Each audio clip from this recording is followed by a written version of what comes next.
你知道中国历史上最惨烈的一场战役是哪一场吗？不是赤壁，也不是淝水，而是战国末年长平之战。40多万人埋骨山谷，一位纸上谈兵的天才少年就此永载史册。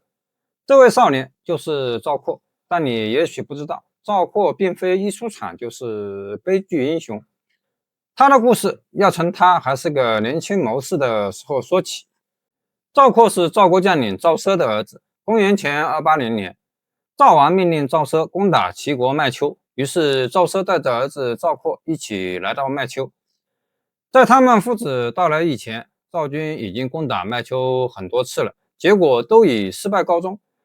赵王于是改用赵奢为将，要他1个月以内必须拿下麦丘。有了赵王的指令，赵奢一到麦丘，立刻下令开始进攻。但赵括觉得麦丘的齐军防御完善，赵军已经进攻这么多次都没能攻下来，硬攻只会损伤自己的实力。要想在1个月以内拿下麦丘，应该想其他方法。他想，赵军已经围困麦丘这么久，麦丘的粮食肯定快吃光了。于是他建议父亲停止进攻，先保存实力，认清楚麦丘城内的情况，再想进攻策略。但赵王1个月的期限让赵奢心急如焚，他根本听不进儿子的话。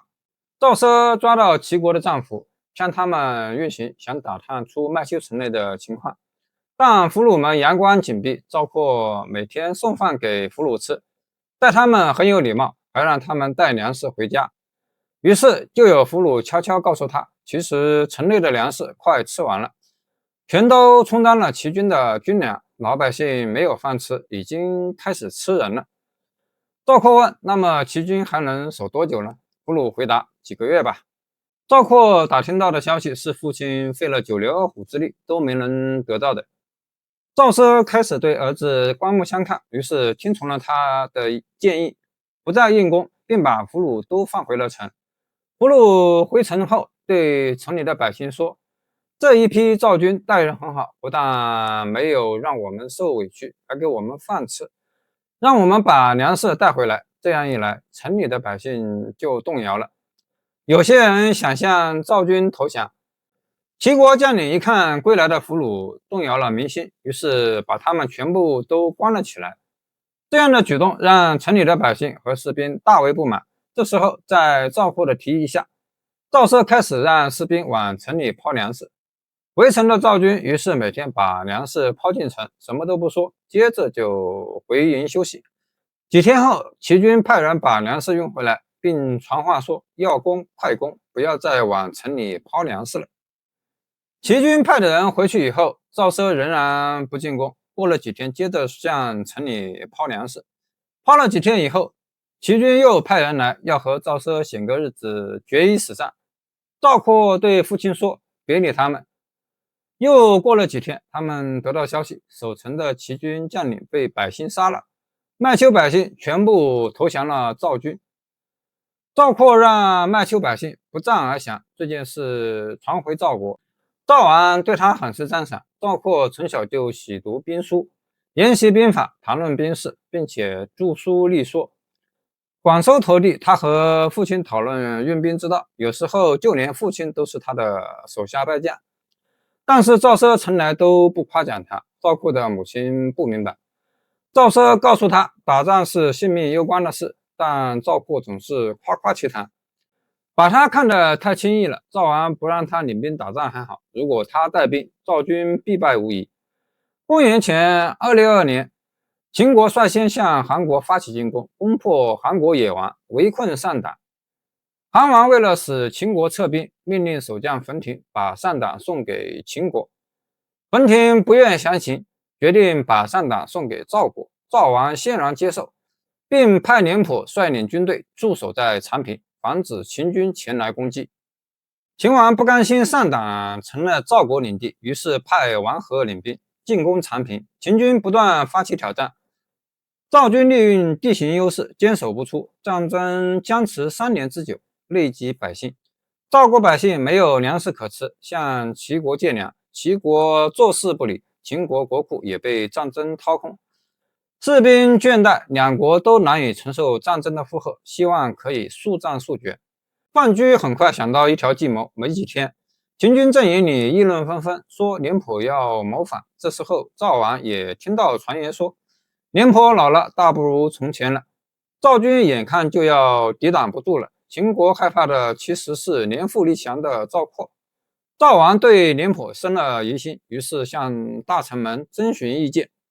蔺相如力挺廉颇说，赵括只会读他父亲的兵书，而没有亲自带过兵，战场形势瞬息万变，他的经验不足，担不起这么大的责任。赵王又去询问老将军乐毅，乐毅说，廉颇擅长的是短时间就能打完的攻坚战，而不是两军对峙的持久战。赵括从小在军中长大，军事经验不会不足，而且赵军中很多将领都向他学习军事理论，以他为将，足以服众。况且他和父亲赵奢曾经破过秦军名将的阵营，秦军对他们父子的威名很是敬畏。赵王听从了乐毅的意见，召见赵括，问他如果派他出征，能不能打败秦军。赵括说，如果秦军将领是白起，我或许还要考虑考虑，但现在是王和带兵，他不过是廉颇的对手，对我来说小事一桩。赵王于是命令赵括去接替廉颇。赵括的母亲得知了赵括要领兵的消息，立刻向赵王上奏，请赵王收回成命，说他父亲临终时再三叮嘱，一定不能让他带兵。这个孩子把打仗当游戏，用他为将，只怕枉送了士兵的性命。赵王不听，赵母只好回去，要赵括向赵王请求赏赐，置办家业。赵括不解，赵母说，你这次领兵带走了赵国一半的军队，赵王不可能对你完全放心。况且上党地势险要，你手握重兵，在那里足以拥兵自立。你出征的日子久了，免不了有人对赵王进谗言。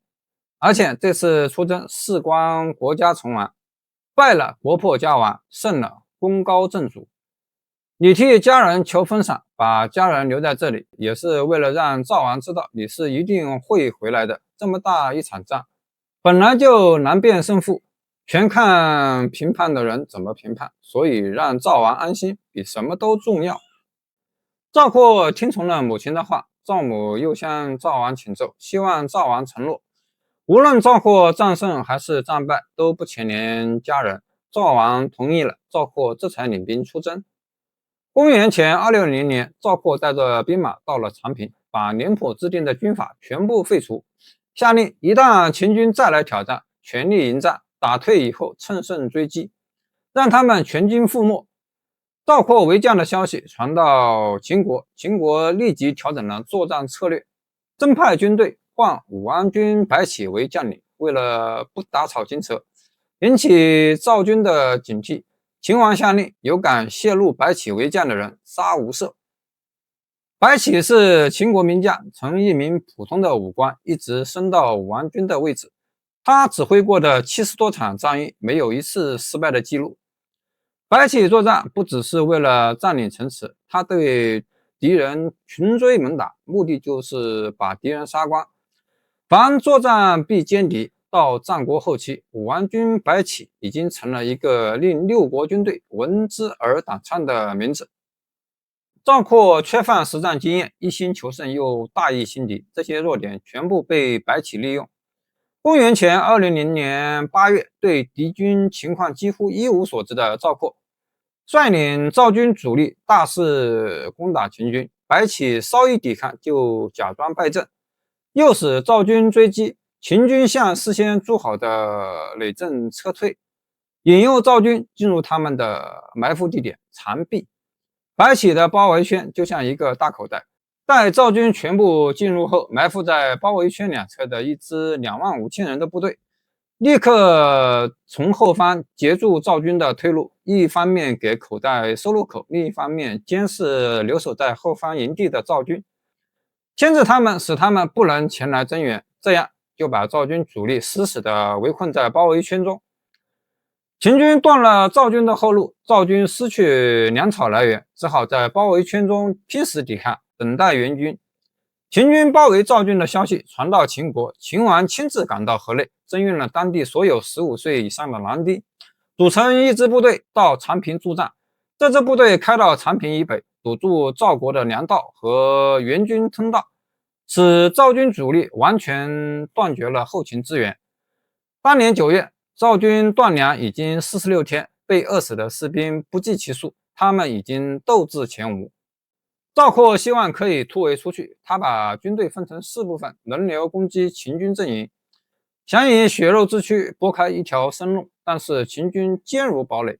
最后赵括亲率精锐，意欲强行突围，结果被秦军的箭阵射杀，主将被杀，赵国军心大乱，40多万名士兵全部缴械投降。